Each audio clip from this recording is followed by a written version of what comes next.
Alam mo yung feeling na lagi kang present sa buhay ng mga tao pero parang hindi ka talaga parte ng buhay nila? Ganon. Ako yung tipo ng friend na laging available. Hindi dahil wala akong ginagawa, pero dahil pinipili ko maging available. Alam mo yon?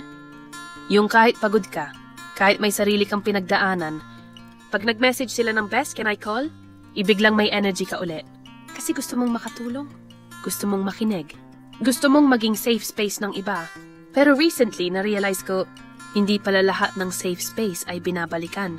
Minsan, tinutuluyan ka lang nila kapag kailangan. Ang weird, no? Kasi I'm in a good place in life. I'm not bragging, pero stable ako. Financially okay. Emotionally peaceful. At higit sa lahat, happily married sa asawa kong sobrang supportive. I worked hard for that peace. Yung tipong, dumaan din ako sa gulo, sa burnout, sa toxic people, pero natutunan kong piliin yung tahimik. So ngayon, nasa stage na ako ng buhay na yung drama, hindi na exciting. Nakakapagod na. Pero ayun nga, kapag may kaibigan akong down, ako pa rin ang nilalapitan. At dahil ako yung medyo okay sa aming lahat, ako yung shock absorber ng grupo.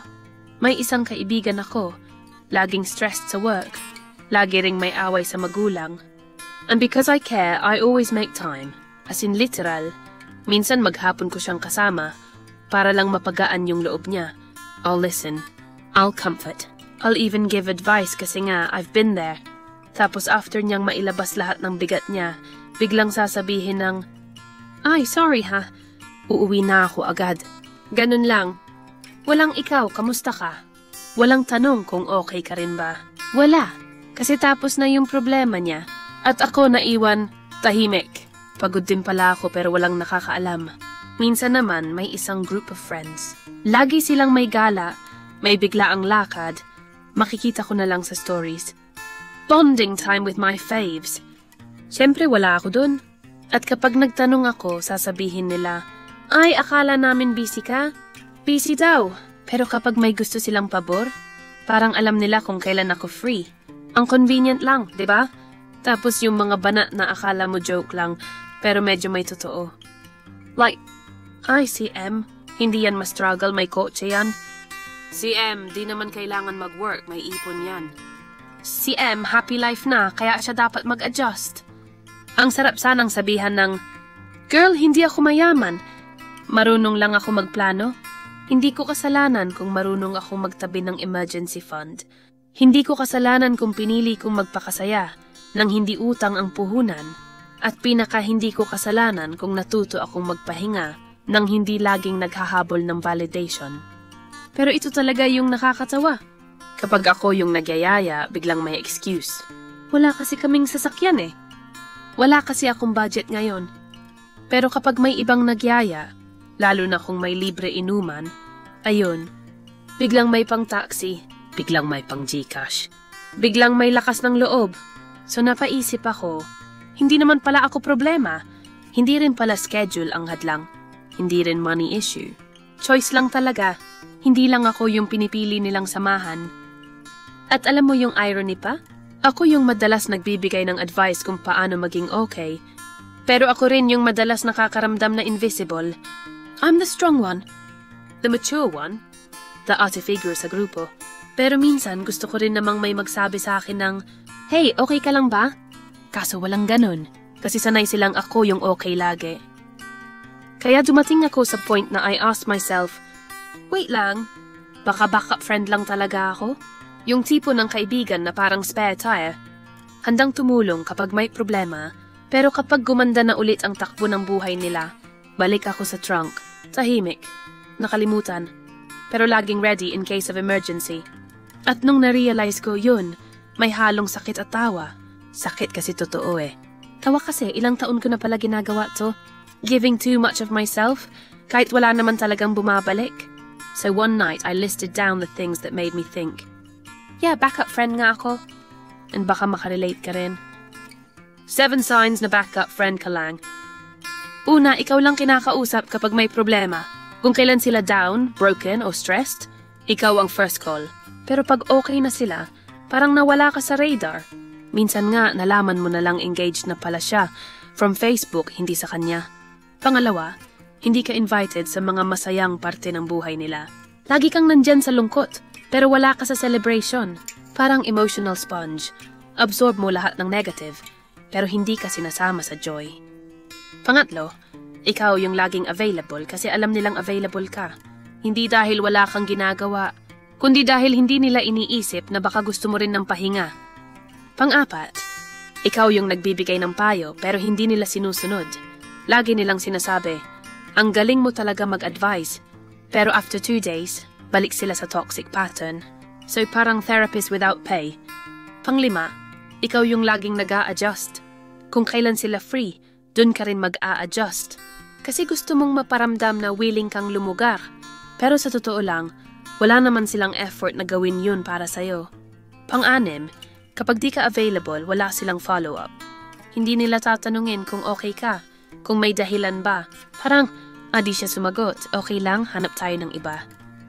At ang pang-pito, kapag ikaw naman yung nangangailangan, biglang unavailable silang lahat. Lahat may excuse. At yung iba, tahimik lang. Yun yung point na masakit pero liberating. Kasi doon mo makikita kung sino talaga ang kaibigan at sino lang ang sanay sa presence mo. Nung na-realize ko lahat to, hindi ako umiyak. Hindi rin ako nagalit. Pero tahimik kong tinanong sarili ko, hanggang kailan mo ipapagamit ang energy mo sa mga taong hindi naman marunong bumawi? Kasi aminin natin, madalas tayong mga stable friends, tayo yung laging nag-e-effort.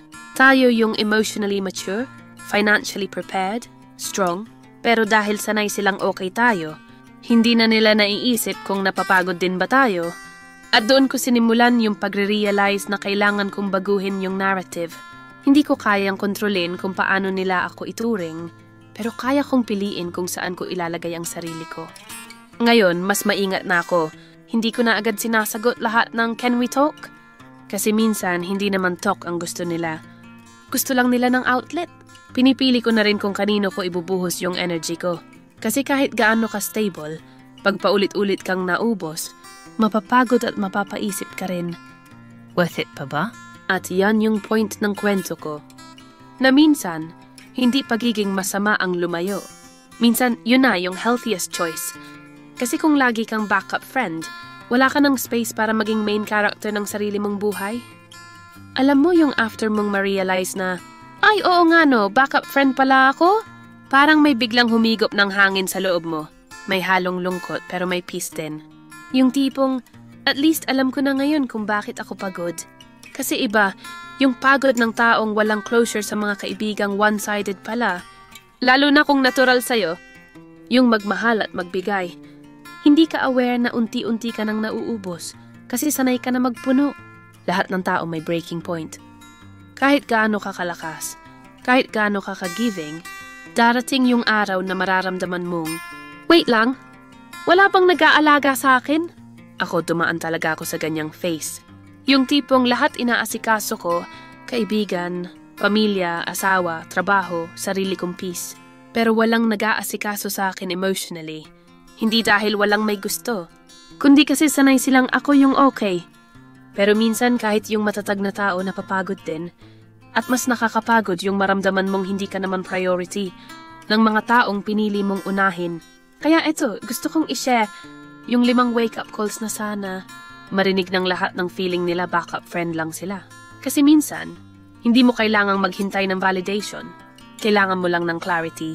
Wake-up call number 1. Availability doesn't mean loyalty. Hindi porket lagi kang available, loyal ka na. Minsan martir ka lang. Harsh, pero totoo. May difference sa pagiging loyal at pagiging convenient. Kapag loyal ka, pinipili mo ang tao kasi mahalaga siya sa'yo. Kapag convenient ka, pinipili ka lang nila kasi nandyan ka. Kaya kung napapansin mong lagi ka lang tinatawag kapag may problema, pero hindi nila kayang mag-effort kapag ikaw naman yung down, girl, wake up! Hindi loyalty yan. One-sided labor iyan and disguised as friendship. At alam mo yung pinakamahirap, pag sinubukan mong hindi mag-reply agad, may guilt ka pa. Kasi feeling mo kailangan mo silang tulungan, pero hindi mo kailangang laging sagipin ang mga taong ayaw tumayo sa sarili nilang paa. Wake up call number 2. Respect your energy the way you respect theirs. Hindi mo kailangang sumagot agad. Hindi mo kailangang mag-adjust palagi. Hindi mo kailangang tumakbo every time may emergency sila. Alam mo kung bakit? Kasi hindi mo rin sila tinatakbuhan kapag busy sila. So bakit kailangan mong maging laging on call? Respect your time. Respect your peace. And here's the truth. Kung totoong kaibigan ka nila, maiintindihan nila kung minsan gusto mo munang manahimik. Kung hindi nila kayang intindihin yun, baka hindi friendship yung meron sa inyo. Baka emotional access lang. Wake up call no 3. Stop explaining your boundaries. Alam mo yung guilt na parang kailangan mong magpaliwanag kung bakit ayaw mong sumama? O kung bakit hindi ka available? O kung bakit hindi mo kayang makinig ngayon? Tanggalin mo na yun. You don't owe anyone an explanation for protecting your peace. Hindi mo kailangang mag-sorry kasi inuna mo sarili mo. Hindi mo kailangang magpaliwanag kasi hindi ka tumugon agad. Ang problema kasi sa mga sanay sa atin, akala nila forever tayong bukas. Parang 24-hour friend hotline. Wake up call number 4. Don't mistake proximity for friendship. Just because lagi kayong magka-chat doesn't mean may real connection. Just because kasama ka minsan doesn't mean valued ka. Alam mo kung ano yung real friendship? Yung kahit hindi kayo mag-usap araw-araw, pero pag nagkita kayo, walang awkwardness. May warmth, may concern, may balance. Pero kung sa relationship nyo, ikaw lang ang nagbibigay ng effort para magkita. Ikaw lang ang nag-aabot. Ikaw lang ang nagtatanong kung kamusta. Hindi friendship yun. Maintenance, yun ang ego nila gamit ang presence mo. Kaya huwag kang matakot maging selective. Hindi ka suplada at self-aware ka lang. Wake up call number 5. Hindi mo kailangang hintayin maubos bago ka umalis. Ito yung pinakamalaking lesson na natutunan ko. Akala ko dati, kailangan ko munang mapagod ng sobra bago ko piliin yung sarili ko. Pero hindi pala kailangan hintayin yung breaking point. Pwede kang lumayo kahit tahimik lang. Pwede kang mag-disconnect ng walang guilt. Minsan, kailangan mo lang mag-decide na tapos na yung chapter na laging ikaw yung tagasalo. At kung may mga tao mang mawala sa process, hayaan mo, hindi mo sila nawala. Na-reveal lang kung sino ang kaya kang mahalin kapag hindi ka na convenient. So what now? Kung sa tingin mo ikaw yung backup friend sa kwento mo, ito lang masasabi ko. Una, hindi mo kasalanan na mabait ka. Huwag mong ipag-sorry yung pagiging genuine mo. The world needs more people like you. Pero dapat, ikaw rin ang unang mag-aalaga sa sarili mo. Pangalawa, hindi selfish ang magbago ng boundaries. Hindi ka masamang tao kung pinili mong hindi maging available sa lahat ng oras. Ang tawag doon, self-respect. Pangatlo, you deserve reciprocity. Kahit gaano ka kabait, kung one way lang yung energy, mapapagod at mapapaso ka rin. Pangapat, don't settle for being the strong one. You can be strong and still need care. Hindi mo kailangang patunayan palagi na kaya mo.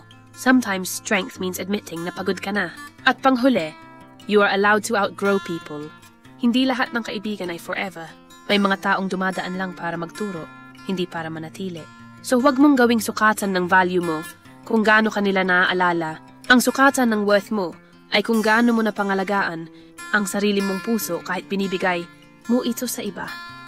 Ngayon, I'm in that stage of life na peaceful ang tahimik. Hindi ko na kailangan ng maraming tao. Mas gusto ko ng iilan, pero totoo. Yung mga kaibigang hindi laging present sa lakad, pero laging present kapag tahimik ka.